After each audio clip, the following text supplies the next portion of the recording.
What's going on, nation? Welcome to the second edition of the NFL Strategy Session. Um, Hope everyone had a pretty good week one in terms of us, in terms of content. We were on a lot of the right shit. I don't think anyone saw Ryan Fitzpatrick and the Tampa Bay Buccaneers coming, but you probably only needed that in donkey field type tournaments to win. Otherwise, we were all over James Conner. We were all over Alvin Kamara. And, my luck play against the Bengals worked out all right. Could have been a little bit better had they scored on the last drive. We had people jumping on Phillip Rivers. That worked out fairly well. That game was the other shootout that you kind of wanted to have a piece of outside of that Saints game. For the most part, we did pretty well. I hope most of you did well. But we are back to the drawing board for week 2, and we are going to do some research here. And, this is just something that I believe in doing, is going back and seeing what is working. So we're just going to jump right into what happened last week, what won contest last week. And I've got everyone's favorite Millie Maker up, and we will take a look and see what type of teams won these contests. I think it's interesting that the guy's handle who won this is called Chalk. And let's take a look at his squad. So he did have the Alvin Kamara, James Conner combination, 85 points almost between those two. You really needed that. And that was the Chalk cash game build. Beyond that, he had a Man Sanders. I was extremely high on Emmanuel Sanders, and he came in at around 18%. He also rode the Chalk Baltimore defense, 20%. So the core of his team, Sanders, the Ravens, Alvin Kamara, James Conner, very, very chalky. And and then Jordan Reed, I guess you could include him as part of his core, 12.5%. It's under the 15 mark, but still, that's decent ownership for a tight end, cheap tight end down there. And then he just rotated in the game stack of Fitzpatrick, Mike Thomas, and 2 Tampa Bay receivers. And you can see when a quarterback goes off, how about that? The receivers usually follow, and getting 45 plus 30 plus 34, that's 120 points. And you add Thomas's 42, it's 160 points out of that stack. Really, Kamara, you can include 2 in that 5-man, and you're looking at 200 points. These were obscenely high scores, 301 points, won the Millie. Last year, it was 229, won it on week 1. You're not going to see a ton of weeks like this with this type of high scores, but still, the concept still rolls over regardless. You have to get those kind of chalky players. And, in the NFL, you follow that chalk and make those 1 or 2 pivots. And this week, the pivot was Tampa Bay, and I didn't see that coming at all. I had a lot of respect for the Saints defense. Not sure if I'm ready to jump off the Saints defense just yet, but certainly a concern. We'll see if this was a fluke occurrence or if the Saints defense has taken a step back, but definitely something we're going to consider. Scrolling down, a couple Fitzpatrick teams as to be expected. The next we see a Case Keenum team, all right? And this guy went a little bit more off the board. He rolled up Case Keenum with E-Man San. I don't see any bring back. So he went the very, very cheap quarterback, cheap receiver stack. He had James Conner, but he did not play Alvin Kamara. He went Melvin Gordon, who had a massive game, 13 targets. It's just, huge game. Tyreek Hill. So he stacked up Gordon, Tyreek Hill. He stacked up Case Keenum and Emmanuel Sanders. He played Gronkowski, Kenny Stills, Michael Thomas, all as one-offs, which is fine. The whole lineup does not need to be correlated by any means, but he did get enough upside plays. This is a slightly contrarian lineup, but he still has Gordon at 15, Connor at 25, Michael Thomas at 20, E-Man San at 20, Kenny Stills at 10, Rob Gronk at 20, and Tyreek and Cincinnati's defense were low. But again, you got that quarterback receiver stack as like the core of the lineup. You have that chalk running back in James Conner. And, I guess what he wanted was to pay up at tight end. In order to do that, you had to either come off a receiver like Michael Thomas or Alvin Kamara. And he decided to go down to Melvin Gordon, which in hindsight is actually a decent pivot in terms of point per dollar. Let's see if we got another combination. Drew Brees. Now this is an interesting Drew Brees lineup because he didn't pair any receivers. He just went Brees Kamara, which is fine. Quarterback, running back, that's a lesser used stack, but it can be used in the NFL now.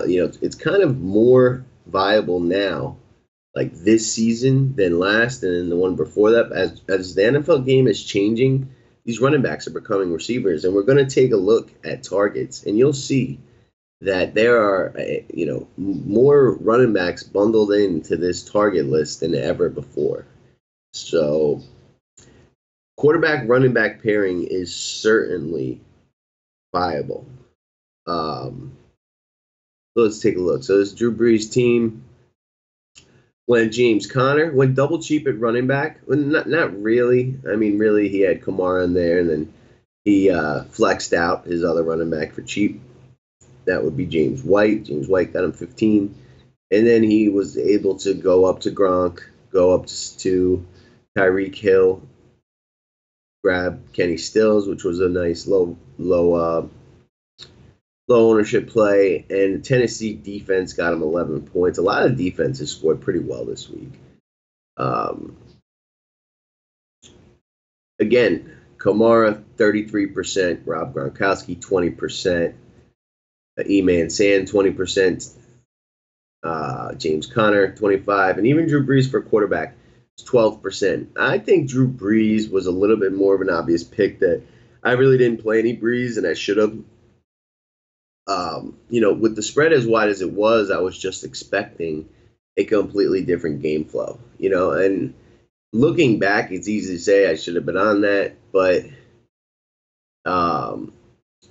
I can kind of understand not getting on Drew Brees a little bit, but I think I just shut out the Tampa Bay Bucks like early and never looked back. And if they were going to be losing by 10 this entire game, or I thought the Saints were going to kind of beat them up, they were going to be passing a lot. The clock wasn't going to be moving. There was a lot of opportunity for the Buccaneers, and maybe I should have considered them a tad more. All right, let's take a look at some smaller field stuff. I'm going to go to this 21-20. I know it's a huge buy-in ticket, but there are $10, $50, $100, $300 man or less tournaments. I just want to get a feel for that size field. All right, so don't worry, that's a $2,000 entry. I didn't play in this. None of you guys played in this. It's all good. So, Brandon Adams. This guy's a very, very sharp player. He went with Ryan Tannehill, Kenny Stills. Ryan Tannehill, 5,300. Cheap QB wide receiver combo. Did he bring anything on Tennessee back? No, he did not. He went with that chalk Alvin Kamara, James Conner, even Keelan Cole. This is essentially his cash game lineup with pivoting to Ryan Tannehill and Kenny Stills versus whomever he may have had there. And, I mean, paying up for Gronk at tight end, that was clearly like the decision you needed to make to really differentiate. Like, his 27-30 at tight end just totally lapped that position. And, my Gronkowski teams were my best teams also. So just an interesting note that finding that he was like the rock star at his position. Alvin Kamara scored 46 points, But you had your Melvin Gordons, you had James Conner. There was other players you could grab at cheaper prices that matched on a point per dollar. He went with Minnesota defense. I actually ended up going with Minnesota defense on my main team as well. But you can see cheap quarterback with the chalk. I mean, this team was insanely chalky, and I just want to beat that into your head: is that do not get too creative. Do not reinvent the wheel. We want to play the plays, the most optimal plays that we can, and then make one or two sharp pivots. Let's see what this next team look like. We got another Kamara Connor combination. Pretty much needed that. Michael Thomas, Keenan Allen, Phillip Rivers, chalk stack there, and no bring back on the Kansas City side. Ran with Jack Doyle at tight end at 22%. He was just right on the verge of having a pretty big game. Went with Rex Burkhead, who was 16% owned. Didn't really have that big of a game, although he did get the touches. He got like 18 carries.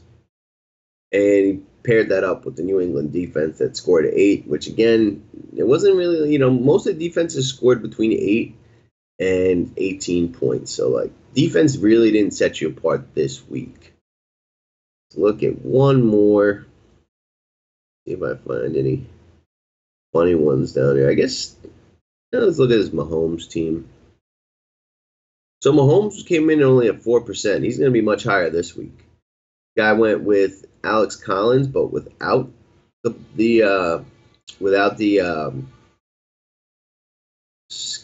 Baltimore defense, and I think that probably came down to the money, right? Baltimore's D was 3,800-ish, and he probably had to make a decision like, I can't get Melvin Gordon, so I got to go down to McCaffrey, or I could play the zone of defense and get Melvin Gordon, right? So sometimes it's, you got those 1-versus-1 questions, and I guess, he wanted to maintain his Mahomes, Gordon, Tyreek Hill stack, right? And what's one thing we've pretty much seen in common in all these, like, one of the lineups had a 2-man stack, but for the most part, we're seeing 3 and 4 and even 5-man stacks of a game. And when those games go off, like, all that correlation is what can make you have an explosive team. So for us, we're just going to try to capitalize on that, right? We want to be correlating our plays as much as possible. And when we do get the right game, whether it's week 2, week 6, week 9, right, we're going to capitalize on those wins and win big those weeks. And I think that's the best way to approach trying to hit it big in football, is playing the way that guys are winning these massive tournaments with, right? Making multiple lineups, identifying what the chalk optimal plays are, and then making whichever pivots we see fit to differentiate. All right, so enough of that, but play chalk, play chalk, play chalk. Stack games, correlate.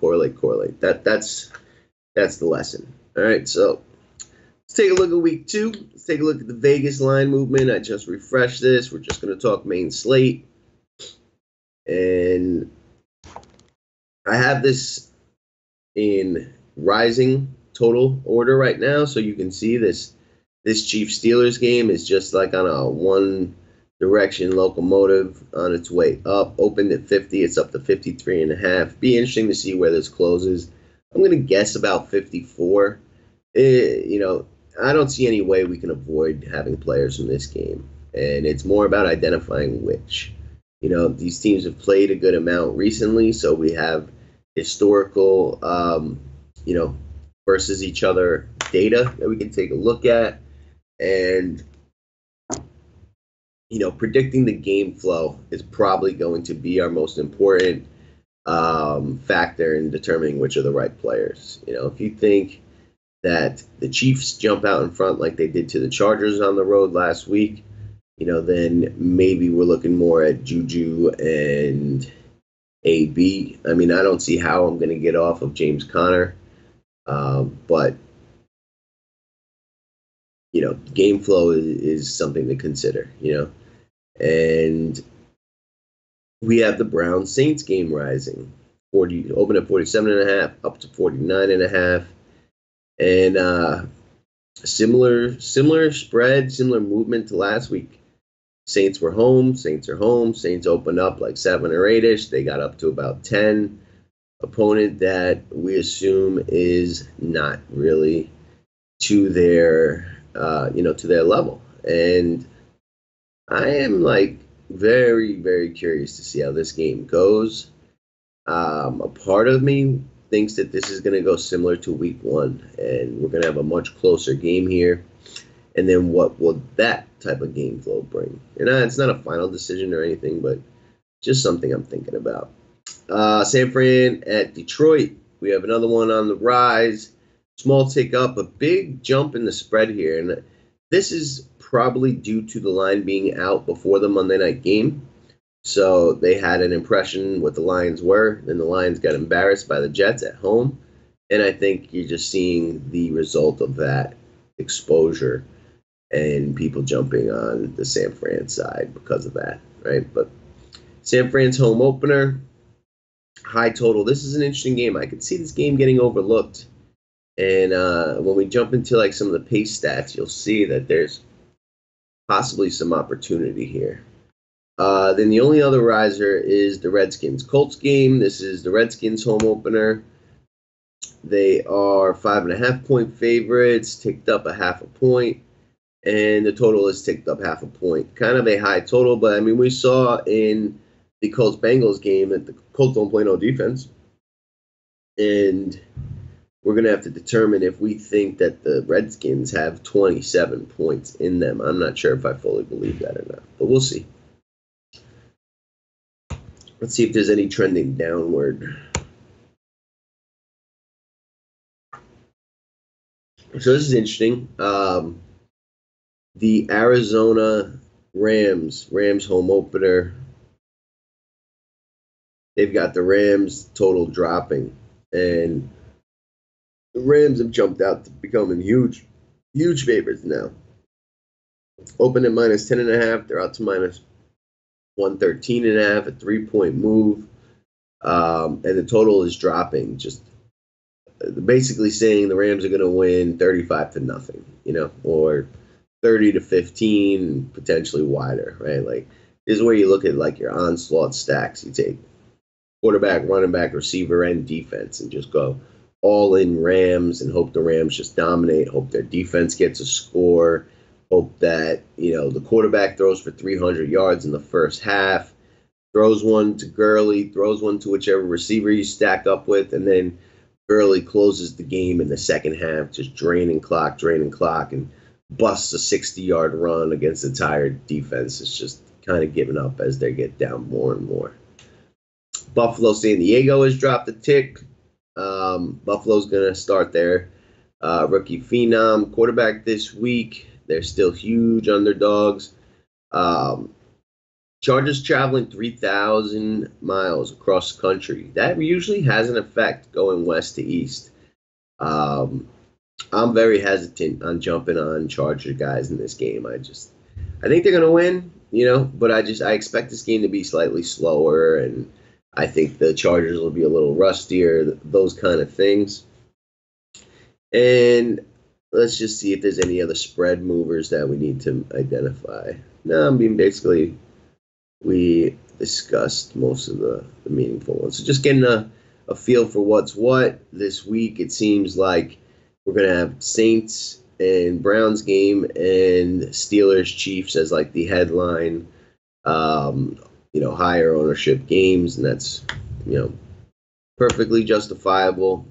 Seems like there's a couple opportunities inside of here for pivots to find that Fitzpatrick and co kind of stack. So, we don't have a ton of data just yet for, the 2018 season. A lot of things we're looking at, such as DVOA, such as market shares. We're leaning on last season so far. But I do want to start getting in the habit of taking a look at, certain trends that are developing. And I have the targets pulled up here on NFLsavant.com. This is a good statistical data website that, has a specific target section. I'll scroll you through them, but let's just take a look. I was surprised to see that Odell Beckham led tied with Julio for targets. And, I watched Julio's game all the way through. The Giants was more on the red zone, and, they were playing from behind. But 18 targets to Odell is interesting, considering how many weapons they have, right? Julio, Michael Thomas got 17 targets when they were trailing. I don't think Michael Thomas is going to get this amount of targets if they are leading this week. That game flow is going to be a huge, huge decision factor. And look, he completed 16. That is so efficient, massively efficient, 94% completion rate. That's insanity. Whoops. Where did... Oh, that is awesome. I didn't know I could do that, but thanks. All right.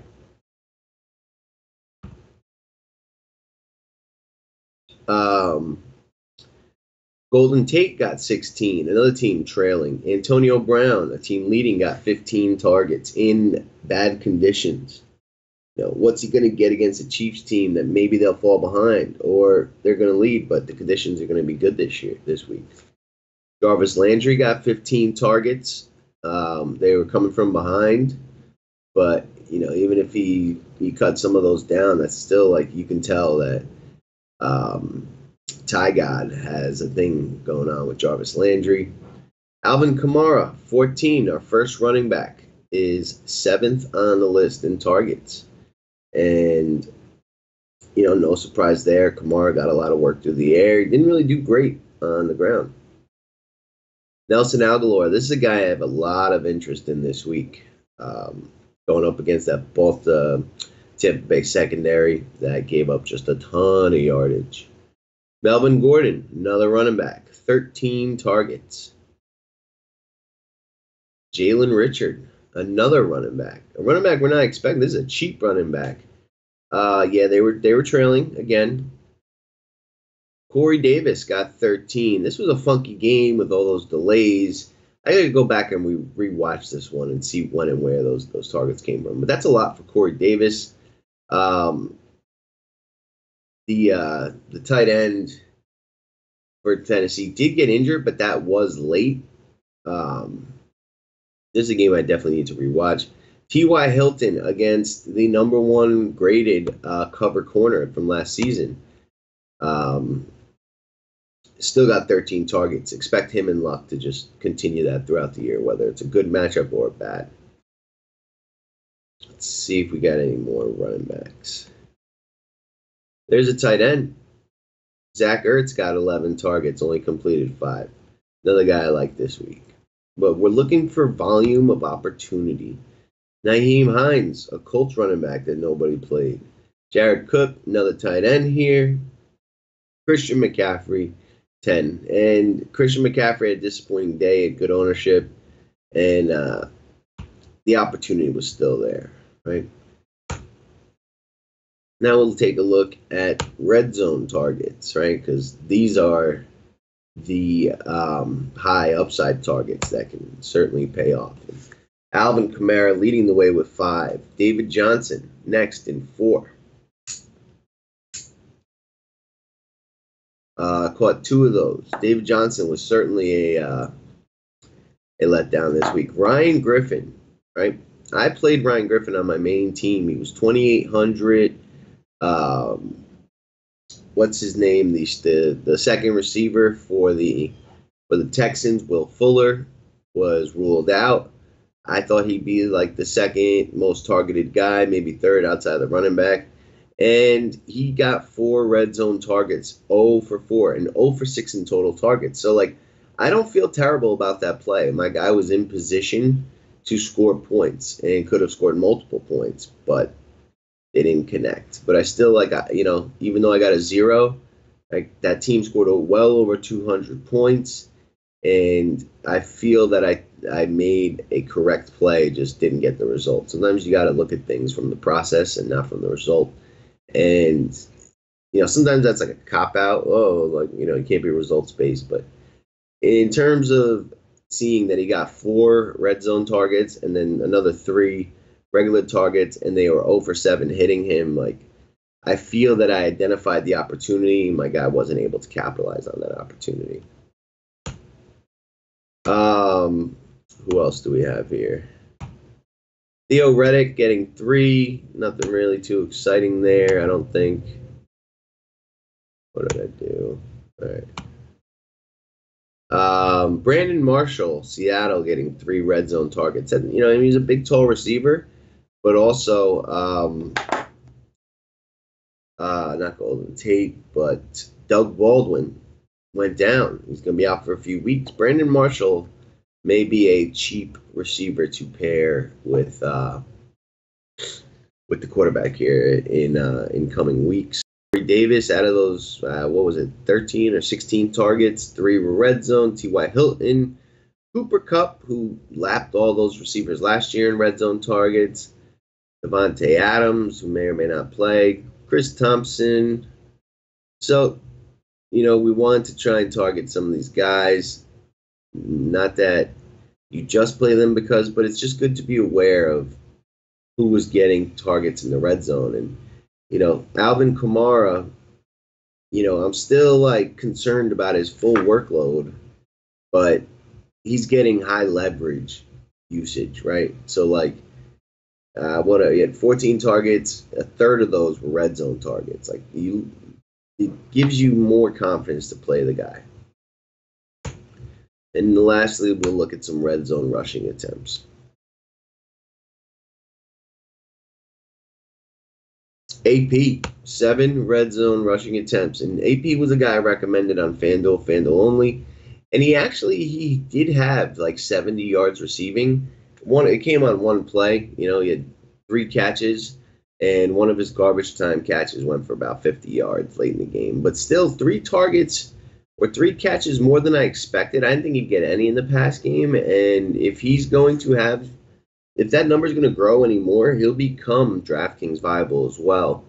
But not just yet. But FanDuel led the team in red zone carries, and he's going up against a Colts defense that kind of got gashed by Joe Mixon. So AP will be on our radar once again. Todd Gurley, no surprise there that A, he got red zone carries, and B, that he's going to be on our radar this week in a matchup against the Cardinals that just got beat up by Adrian Peterson.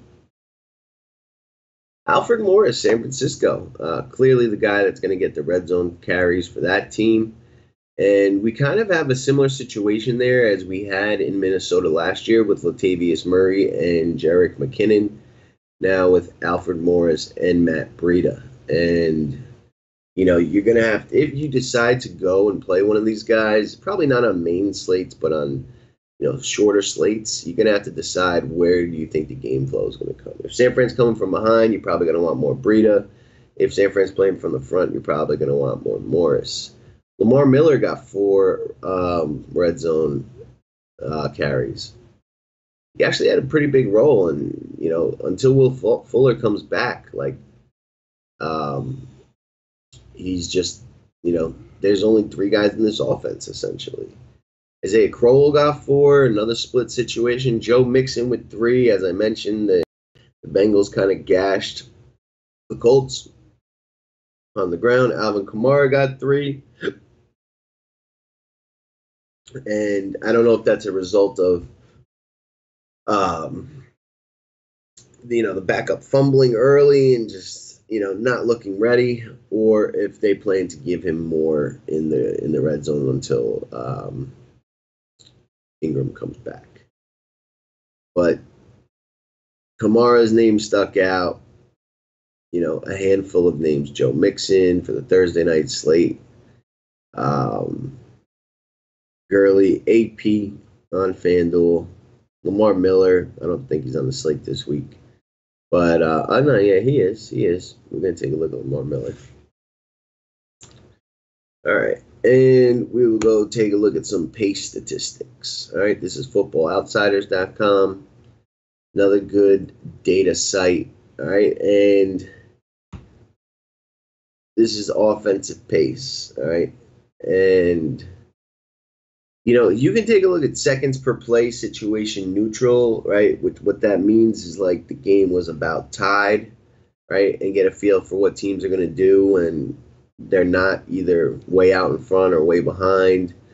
You can look at just their total number, like where they stood, correlating the whole, taking into consideration the entire game, which I think is a mistake to come here.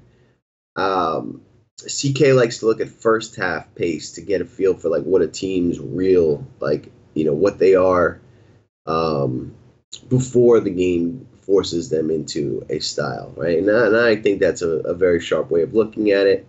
So, to identify, what to project for this coming week, first half numbers is a good way to kind of identify what a team is without the game flow forcing them into a certain type of style. All right, so let's run through some of these and see what sticks out, right? So Detroit, they played the fastest overall, but in the first half, they also played very fast. They did fall right behind right away to the Jet. Actually, they didn't fall behind right away, but they were down early. The Jets kid threw a pick six, so Detroit scored on their first touch, and then the Jets really never looked back from that point. All right, but we will take note that Detroit Lions were the number one pace team, right? And if we can find two high-paced teams playing against each other, it's something that we want to give a boost to that game. So let's go find San Francisco.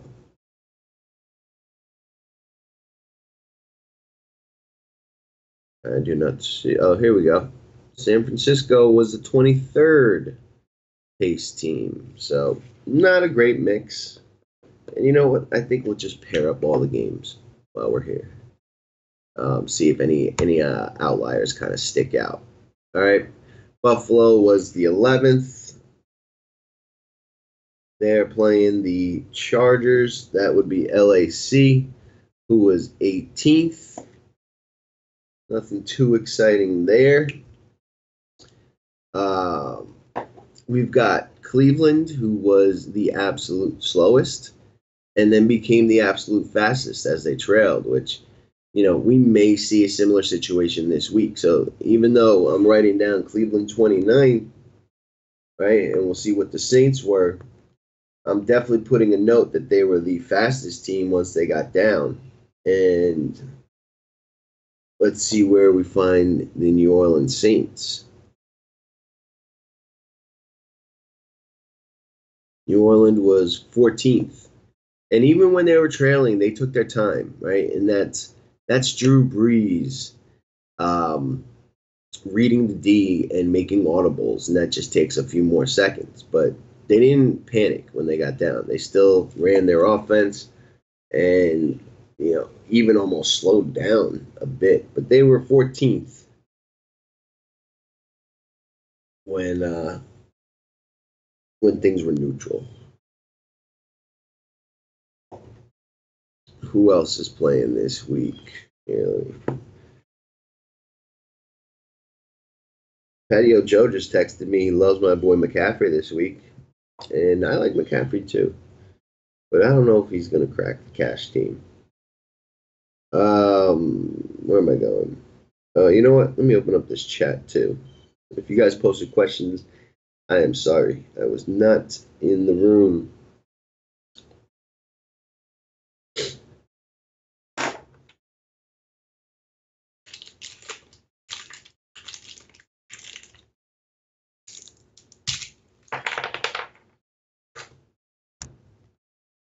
All right.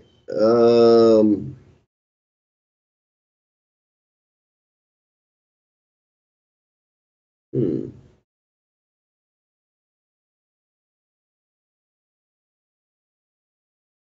NFL DFS strategy. This must be it.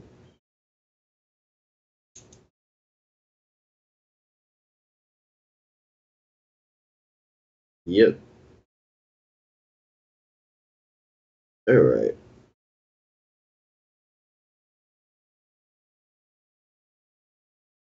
Nice. What other games do we have on this slate? We've got Carolina at Atlanta. Another interesting team. Interesting matchup. So Atlanta, they played fast in the first half, 7 seconds for play, and as they really didn't fall behind. The game was just kind of back and forth, but seventh, interesting. So they're playing fast. I believe Carolina played very slow though. Let us see. Yeah, not really. 12th. All right, so we have two top 12 pace teams in neutral environment, and Carolina slowed down. This game had bad weather, and they had the lead against just a shit team, so they probably were just draining the time of possession as much as they could. Let's see who else we have this week. We got New England versus Jacksonville. All eyes right now on Leonard Fournette's status. If he's out, that opens up TJ Yeldon as a potential super value play, 5,600 on DraftKings. New England was the second fastest team. And the Jacksonville Jaguars, probably much slower. They're just not a fast offense. Yep, 20th.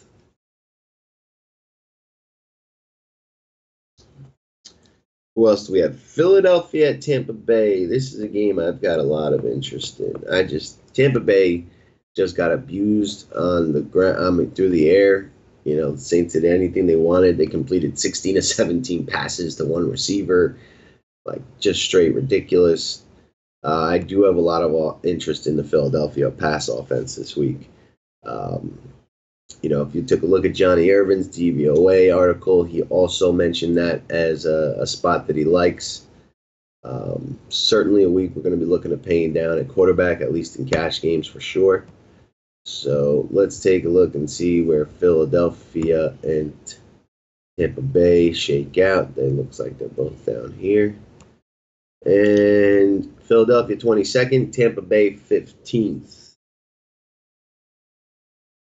Not the best paces, but not horrible either. Tampa Bay played from the lead. They really slowed it down. Who else we got? We got Washington at the Colts.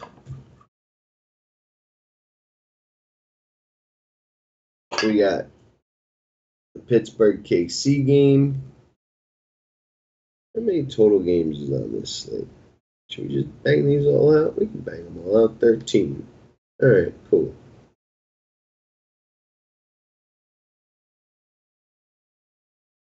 All right, so we're at Indianapolis, Washington. Washington was 24th. Indy was probably fairly slow as well because they do similar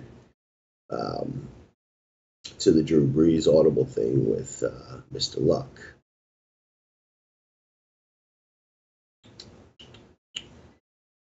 Must have missed them.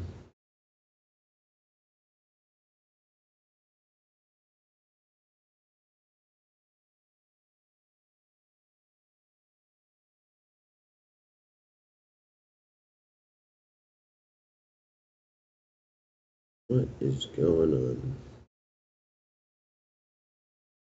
Indy 10th.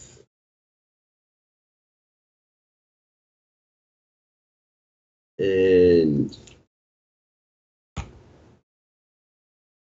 Washington was the 24th. All right, cool.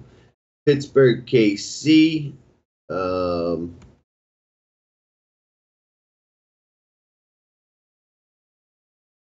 Pittsburgh is 8th.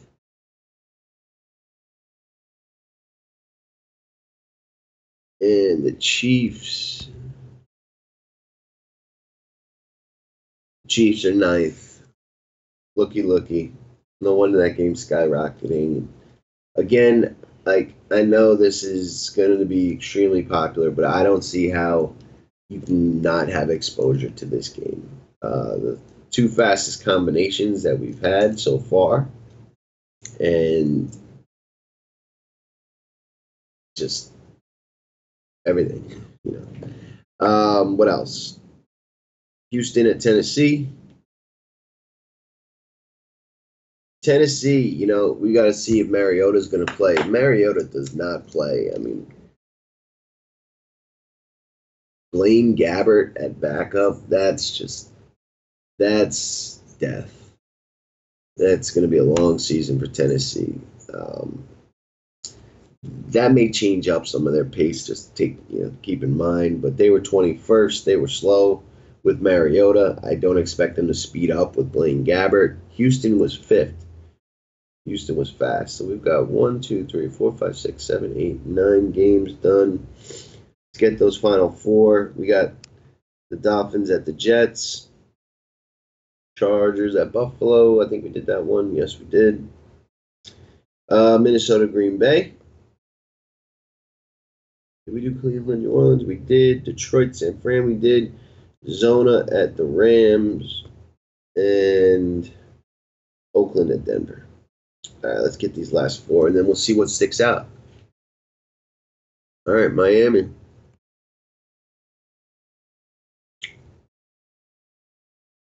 Unfortunately, you can't sort them, by that category. Otherwise, we wouldn't have to do this so manually.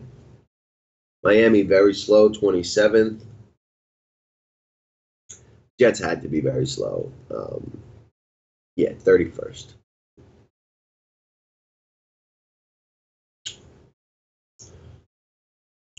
Minnesota, Green Bay.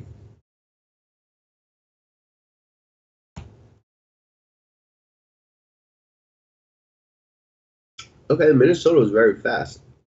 4th, Green Bay, 19th. Might be one of our higher combinations. Arizona at the Rams. The Rams were 3rd. I'd be shocked if Arizona was fast. 28th. And then Oakland at Denver.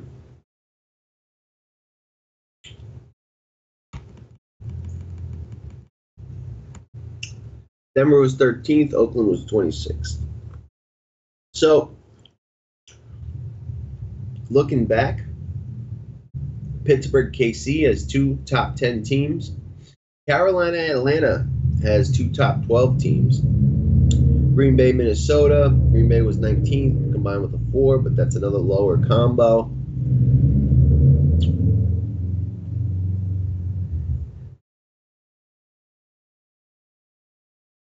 Jacksonville, New England, 20-2. Green Bay and Minnesota, 19-4. Pittsburgh, KC, Carolina, ATL. Those are like our 4 pace teams sticking out. And that New Orleans, Cleveland, just with the New Orleans being 14th and Cleveland being 29th neutral, but they're 10-point underdogs and they were first once they went down. Those 5 games, 4 games are probably the ones I'm going to be most interested in terms of pace. And that really makes a difference in terms of giving you more opportunities to score offensively. Like, where's Tampa Bay? What were they?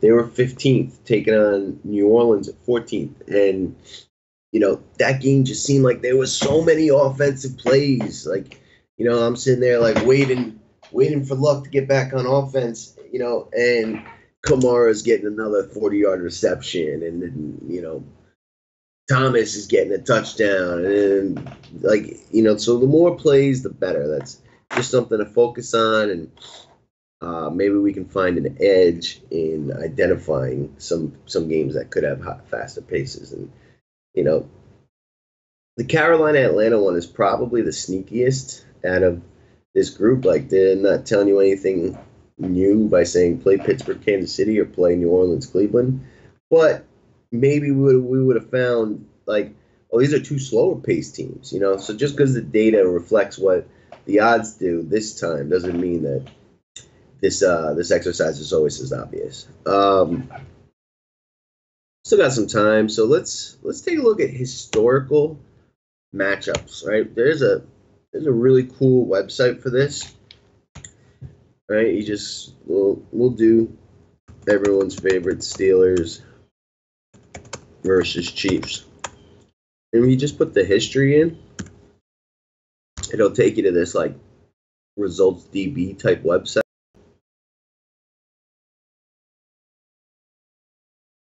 Yeah, footballdb.com.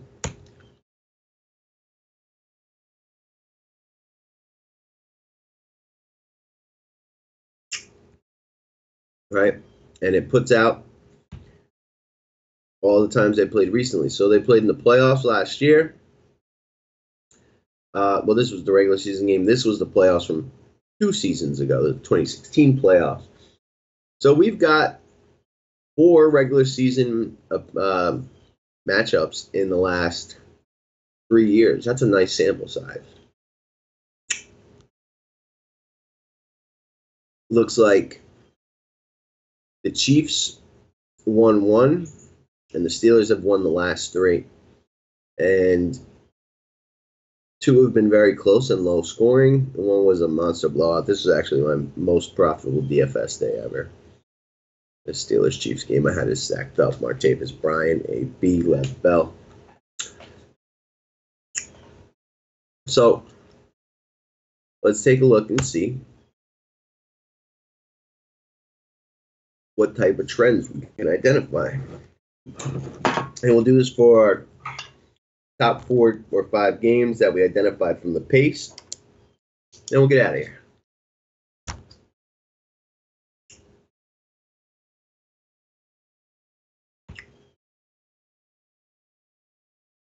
You can scroll down and just get the box score stats. So, Big Ben,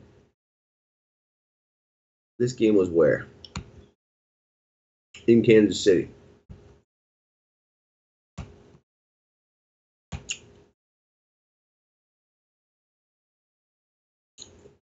All right, Big Ben threw for 252, 17 to 25, very efficient.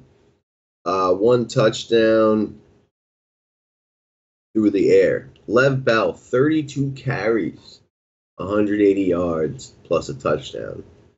James Conner, ring a bell. Alex Smith, 19 to 34. So it kind of tells a story there that the Steelers were leading. We will go back up and verify that momentarily. Let's just see. You know, the Chiefs hardly ran the ball. The Steelers did. Antonio Brown. So the Chiefs play a lot of man-to-man coverage, and Antonio Brown is the best in the business at breaking man-to-man coverage. Like Antonio Brown is a guy I'm definitely interested in this week. 8 targets, $155, and a touchdown. That's certainly going to do what we need in DFS. Lev Bell, the 3rd highest catches, 2nd as well. I mean, 2nd highest reception, 2nd in targets. Juju, 3 for 32. You know, he was fairly new to this offense at that point. He was kind of doing the split with Martavis. Very, very narrow player pools of who had any involvement. The Chiefs, we had Tyreek, Kareem, Travis Kelce, another down day. We saw he had bad history against the Chargers last week. And again, maybe not so good here. Tyreek Hill with Alex Smith, not really a great day, but him and Kelce had the most targets, Kareem Hunt. So, you know, 3 guys on the Chiefs we're looking at, and thus far, really only 2 guys. I think we can add Schuster to the mix this year, but Connor and AB really stick out for me based on this one game. And we'll go back. I just want to see how the game flow was. Oops.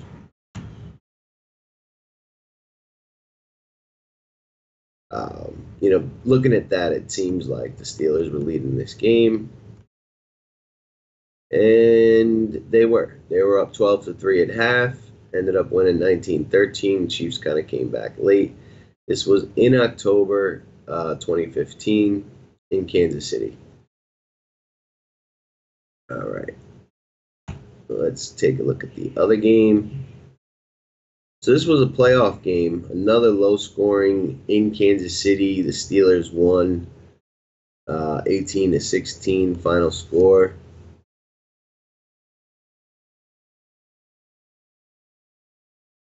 Field goal fest, if you may. Thank God we don't have to think about kickers anymore. This is a low scoring game. I don't know if we're going to find any, DFS value. Steelers led this game as well. So we'll see if we have similar game flows in terms of the usage distribution. So Big Ben threw for a bunch more yards in this one.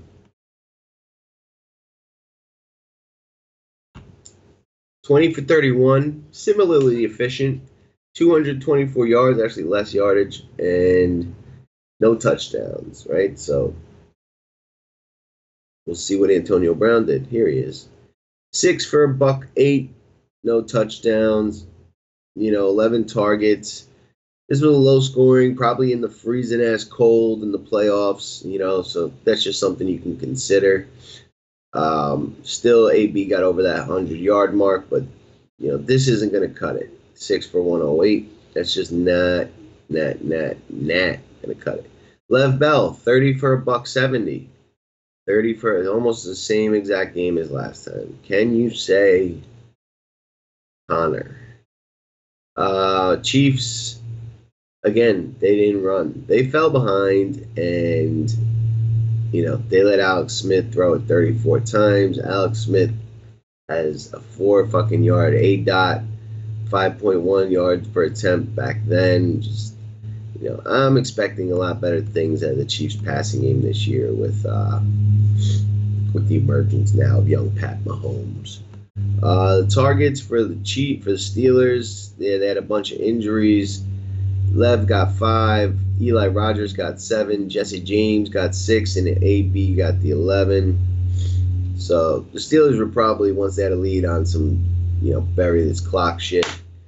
For the Chiefs, we got another 7 targets for Kelce, 6 for Tyreek Hill, and a bunch smattered out. Again, the only real play of this game that you wanted was Connor.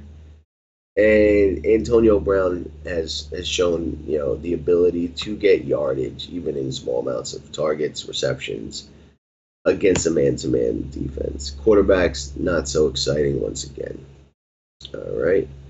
And let's take a look at that one shootout game, just because we're looking at a 53 total that's just rising. These are 2 fast-paced teams thus far. So let's see what type of results we maybe can expect if we get a high-scoring game. And this seemed to be a one-sided high-scoring game.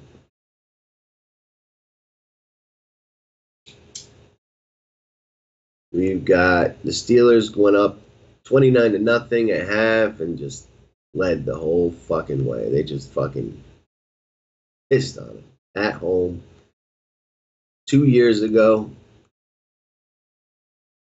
So Alex Smith, 30 for 50, throwing the whole way. They're just down, right? Got 2 touchdowns in the fourth quarter. Big Ben, 22 of 27, very efficient again. 300 yards, 5 touchdowns. And we know Big Ben's home road split, so this was the first home game, and he went the fuck off. We saw Phillip Rivers go off against this Chiefs team, and this shows that even in a winning performance, like, the quarterback, even if he's not trailing, can still put up GPP winning type games. He got the 300-yard bonus. Like, this is like perfect, right? Only had 5 incompletions, got exactly 3 and 5 touchdowns. Right? It's a massive score. The Chiefs ran the ball again sparingly, as they've been trailing all 3 of these games.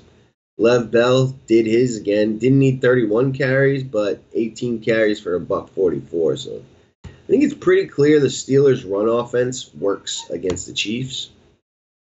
And when we look at the receiving, we got Antonio Brown, 4 for 64 and 2 touchdowns, right? Like, he probably didn't even play the whole second half, but we'll take this game, right? That's, 12 points. at 16, add another 6. So 22 points. You know, we'd like a little bit more.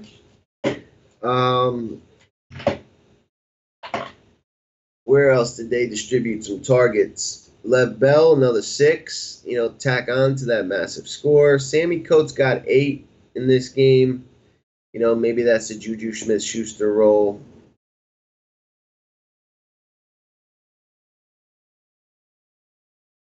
We'll see.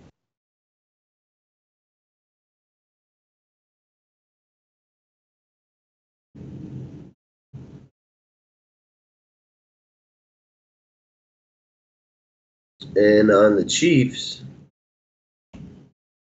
we got a lot of targets, you know, because they were down by so much. Tyreek got 7. Kelsey got 8. So Kelsey got 7, 7, and 8, and just really never did much. You know, this is interesting. Even with two of these games being close, there's not much that's like attractive on the Kansas City side. Like, you know, I mean, it's clear as day that Lev Bell is a good play. You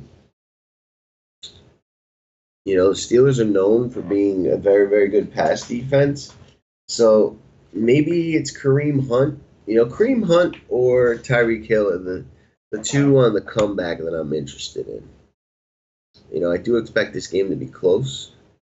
I don't think that the Steelers win whatever the score of this game was, 43-14. But you never know. Who did he throw those touchdowns to? Those fourth quarter TDs.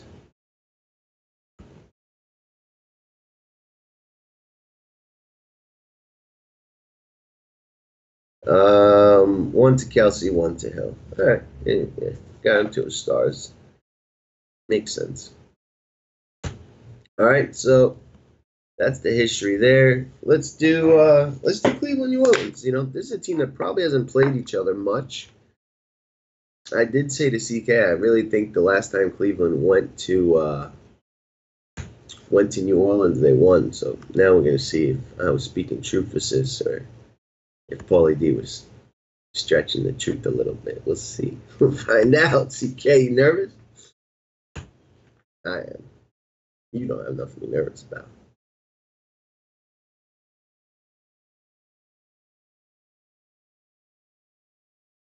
All right.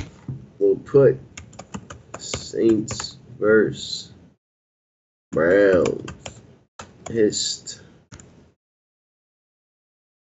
Yeah, this football DB site is very nice for you know, getting a look at historical box stores.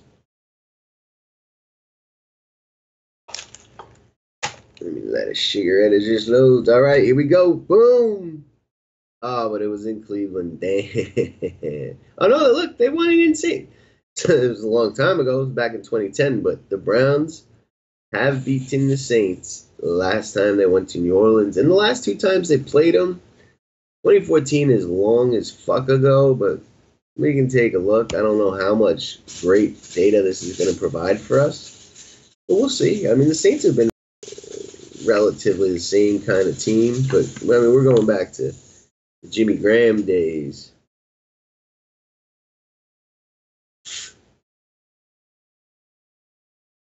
You know, the Browns have tried like 17 different quarterbacks since this game. Right, but Drew Brees, this was on the road, 27 of 40, 237, 2 touchdowns. So Brees can do his thing, I think. Ingram ran for some, but not a lot. The Browns carried the ball 30 times, split between 2. They kind of still have that split. Tight ends against the Saints is certainly, against the Browns is certainly still a thing. Man, Kenny Stills was on this team. Damn.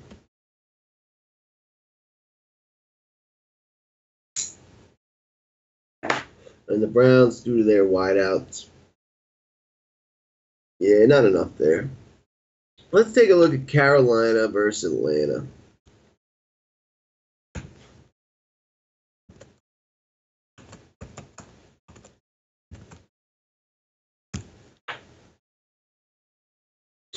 Um, these guys see each other twice a year. We'll have a lot of data in this one. If any of you recall, Julio Jones had a monster game against the Panthers. Not last season, the season before that. Just went absolutely bonkers. And, we have a nice little, we'll take a look at 4 games. This one is the one I believe was the Julio bonkers. Carolina, another team that likes to play a lot of man-to-man. And you got to know what type of defenses these teams are playing to identify, the Chiefs play man-to-man. Antonio Brown is the best at getting open versus man-to-man. He's a good play. You know what I mean? So start to develop a database for yourself. What type of defenses these teams play. So Cam Newton was 14 to 25, got hurt. Derek Anderson came in relief and threw for another 23 passes. They threw for a total of 50 times, 3 touchdowns through the air. I think the Falcons' pass defense has improved some since then. And look, Matty Ice threw for 500 yards, 4 touchdowns. Probably wasn't much going on the run in this game. Nope. Receiving. Yeah, you see Julio, 300 yards receiving on 12 catches and a touchy. Still, the guy has 300 yards receiving. He still only gets 1 touchdown. What is the deal with Julio in the red zone? I don't understand it, folks. But still, this was a massive game. He's got the ability to do this against the Panthers for sure. I think they were actually leading most of this game too, which is interesting. The Panthers are hard to run against, and the Falcons, a fast-paced team that has an absolute weapon at receiver, utilized him. And we saw the same kind of distribution last week against the Eagles. So I like Julio. Anyone that's going to get 15 to 20 targets in a close game is definitely someone we want to take notice of. Greg Olsen got hurt. He had 13 targets, and then just a bunch of no-names getting the rest. But, Devin Funchess is 4-7. He's a guy I have interest in on Carolina. Looks like, Fozzie Whitaker, running back, got 9 targets. Christian McCaffrey. So, McCaffrey, Funchess, Julio, definitely guys I have interest in. And, yeah, Atlanta led this one from the get-go. And, just kept finding Julio. They decided to throw a lot that day. Matt Ryan is cheap. Matt Ryan, Julio could be a very contrarian stack this week. That's interesting to me.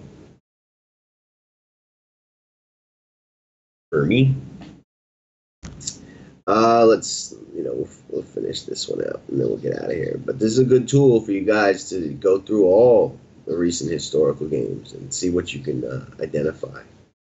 All right, we'll finish this game, then we'll get out of here. You guys got any questions? Fire them up.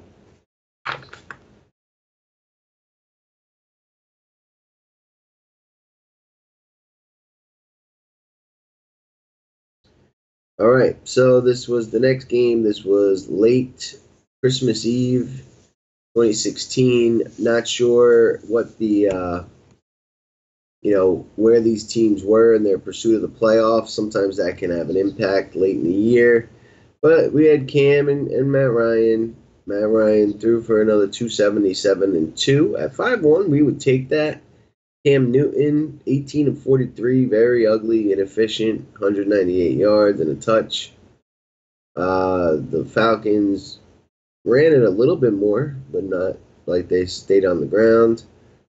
The Panthers certainly didn't run it that much, with Cam throwing 43 times.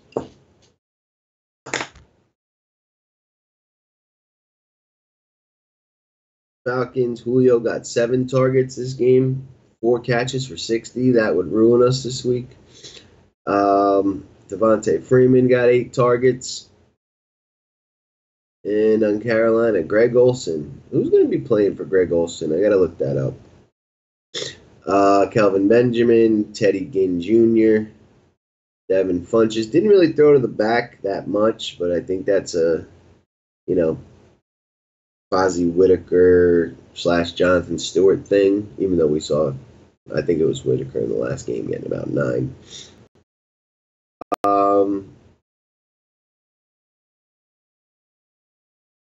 Yeah, this game, outside of Matt Ryan, not very fantasy friendly.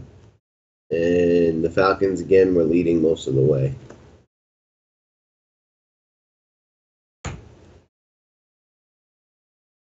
All right, now we can take a look at the last 2 games from last year. So, again, they played like a midseason game and then last week of the regular season. So let's look at this midseason game. Panthers lost this one. No, the Falcons actually lost this one. So Panthers 1-1 at home last year. We'll see what kind of touches McCaffrey got. And last year, McCaffrey was in that just ridiculous split with Jonathan Stewart. He's no longer there. Matty Ice due for 313 and 2 again at his price. We'll take Matty Ice's baseline numbers against Carolina.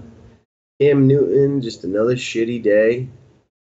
Yeah, the Falcons took to the air more. This is a game they lost.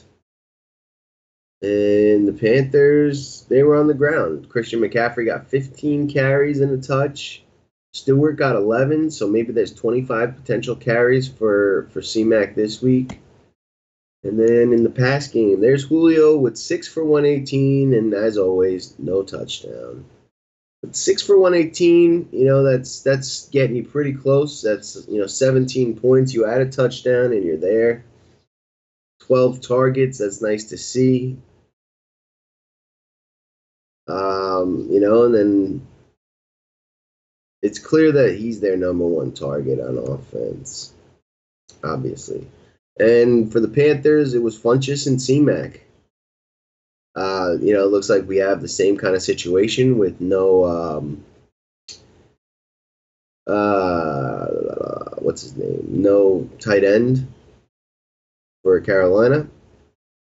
Greg Olson.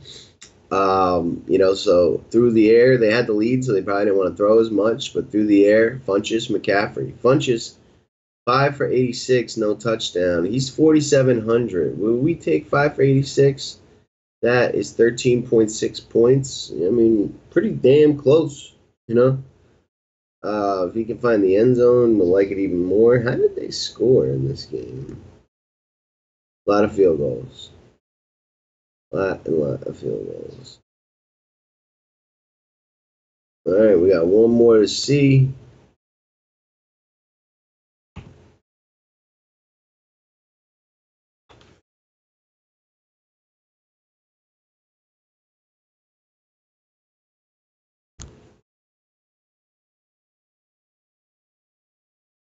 And this portion is a little more micro intensive, where we're breaking down the data to the exact matchups and seeing what's happened historically. But the rest of this stuff is very macro.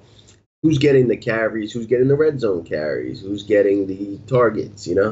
And trying to follow those paths.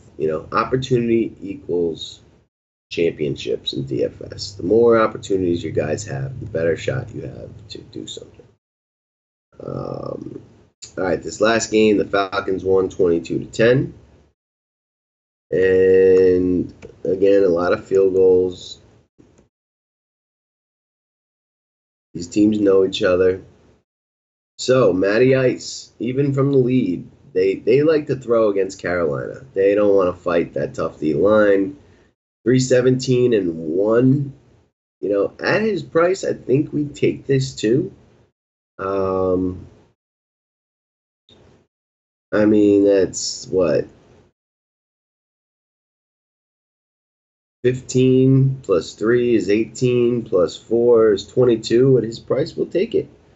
So I actually don't mind Matt Ryan at all. Like, it seems like they just throw against Carolina, and you just got to hope that it happens to be a day where Julio gets a touchdown. And, Julio got 18 targets last week. I think we're going to see something similar. He looks to be in shape. Last year, there was issues about him getting in shape early in the year, and then was he healthy? He had like a lingering leg injury like most of the season. Right now, he looks good to go. Run game, they split it up. This Falcons run game is just so difficult.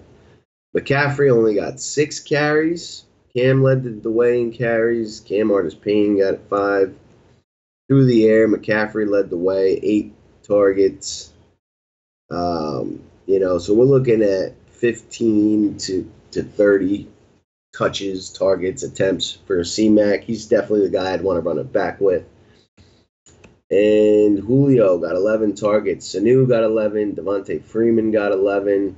Again, Julio with no touchdown. But we just see that the Falcons like to throw versus the Panthers. A Ryan, Julio, C-Mac is probably a nice way to approach this game. All right, let me see if there's any questions in the chatty, and then we will dip. What about defenses for both Kansas City and Pittsburgh? Think they allow all those points? Well, I'm not really into taking road defenses, so it would only be the Steelers. And it's certainly viable. I just think the Chiefs are just way too good on offense, in my opinion, that I'm probably not going to go there. But, the Steelers had 7 sacks last week. Like, they're gonna look to put pressure on this young quarterback. It's definitely possible that, they give him trouble. Like, I'm not totally sold on Mahomes yet. Some of his stats are a little inflated. The 4-yard pass at Tyreek Hill, and he goes 60 yards, things like that. But maybe the Steelers defense. All right, I'm not going to say no. Paired up with Connor, and we look for like a lower scoring game. You could do a Steelers onslaught with Roethlisberger, Connor, AB, and the defense. Game flow is going to dictate whether you add that defense or not. I think this is just a dangerous game to play defense, though, where the Chiefs could put up 20, 30 points and your defense doesn't have enough. You know what I mean? So you can. It would be different. And I just think there's going to be better spots for defenses. All right, but use this Football DB website, to see how teams have played against others recently. And, go to NFL Savant and read some stats.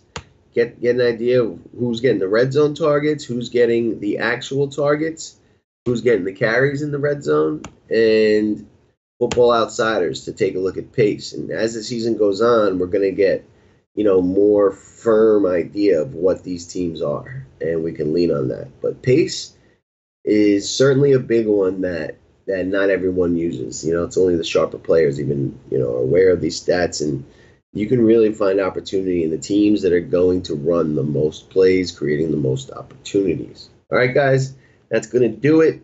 Always be checking to see what won in tournaments you played in last week, so you can make sure that you are building your teams as such. And we got a lot of content to come, starting with today, me and Joey on the podcast tonight, and riding all the way up through kickoff Sunday. We'll have a ton more articles, cheat sheets, poll, all that good stuff, and hopefully we can have another successful week too. All right, I'm out of here. Good luck. Peace. Yeah.